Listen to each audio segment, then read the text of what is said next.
Hello, everyone. I probably shouldn't even be addressing this. It kind of makes me feel lowbrow, but like Meryl Streep's comments. Meryl Streep. This is a woman who, in what 2003 or something, uh, you know, uh, ushered up a standing ovation for Roman Polanski, who is a known child pedophile, rapes children. Okay, and anybody with half a brain, Corey Feldman, Elijah Woods, Spider Man, right? I'm not big on those celebrities. I think that's his name, Elijah Woods. They know what's going on with the satanic pedophile nastiness in Hollywood. The little kitty rape, torture, and the worst part is it's not just raping these children, folks. Okay, you have to like go back and study Ted Gunderson and Franklin Federal Savings and Loan, and you will start. If you go back in history, and there's like so much there, and it's crazy that this body of evidence is there, and we absolutely have allowed this to happen. It's sick, and I'm not. I'm not going to allow this to happen anymore. I'm doing everything I can in my powers to stop this because fuck the most powerful people in this country that control key institutions like military, intelligence, child protective services. There's about seven industries. They are in positions of power and they are protect that they control the media where you got Stephen Colbert or whatever the hell his name is. I don't even watch TV, so I don't know these people, but apparently he's a big player. Stephen Colbert making a mockery of people investigating Pizzagate, the Podesta files, WikiLeaks releases on John Podesta's emails, where there's clear indications that this dude's into some sick shit along with his brother Tony, along with a lot of others that led to James Alefantis, who really is a distraction away from John Podesta. The Pizzagate. Now, it's not really Pizzagate. I'd like to call it the Podesta files, okay? Because that's where it all started. And there has been all of those emails from WikiLeaks, from John Podesta's files, 100% authentic, and there has been absolutely no argument from Podesta or Tony Podesta or any of the rest of his apparently pedophile crowd that those are not authentic emails talking about pizza maps on handkerchiefs, checkered handkerchiefs in the clubhouse.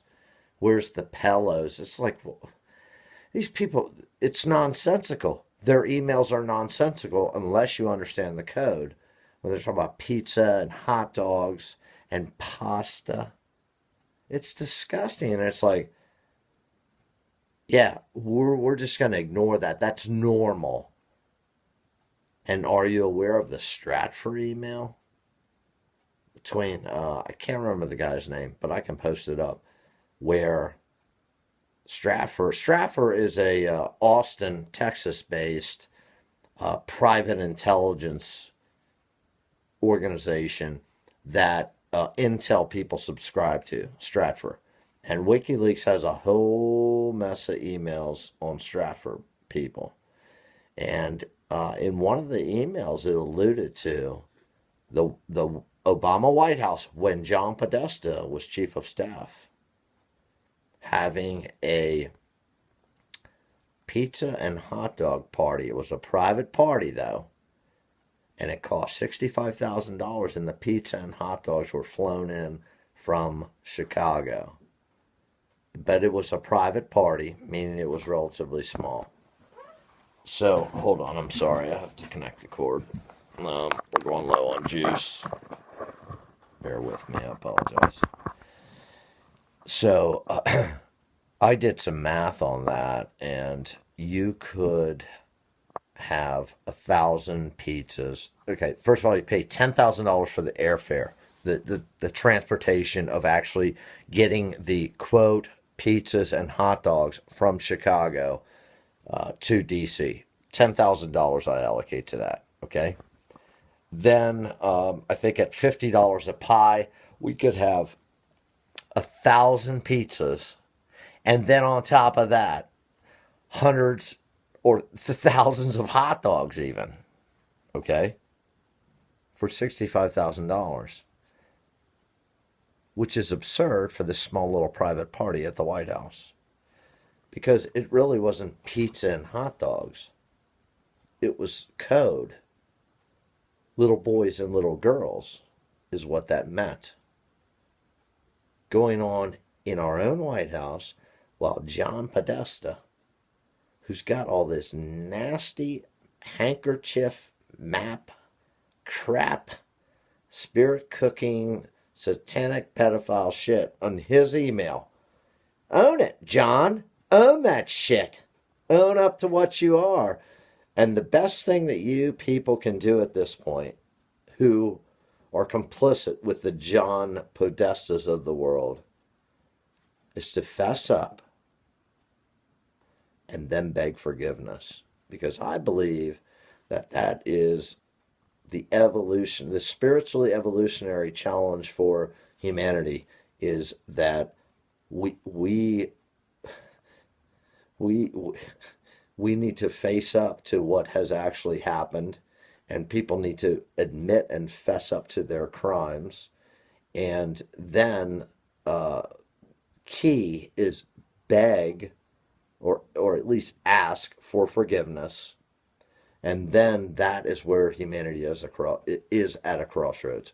Will they grant forgiveness or not? It's a tough one, but I think that maybe it'll go 50-50, and some beings will